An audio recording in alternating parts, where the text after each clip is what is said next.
الناس اللي بتشتري عربيات، اوعى تشتري عربية بالتوكيل بس. يعني ايه؟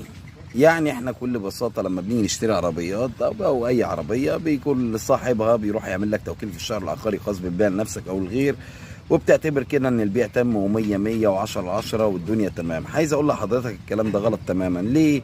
التوكيل بس هو بينقل ملكيتك للعربية ووسيلة لنقل الملكية عن طريق الشهر العقاري، ولكن الاساس في البيع هو عقد بيع الابتدائي.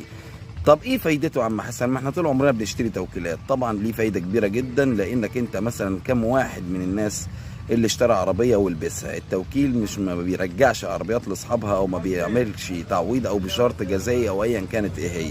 لكن عقد بيع الابتدائي فيه بنود ممكن تكتبها، انك انت لو ظهر عيب مثلا في العربيه او في كذا، وان العربيه كان فيها عيب وان مش معروف او هكذا، بيدفع الشرط الجزائي او بيرجع العربيه ايا كانت ما تتفقوا عليه. فاشتري العربيه بعقد بيع.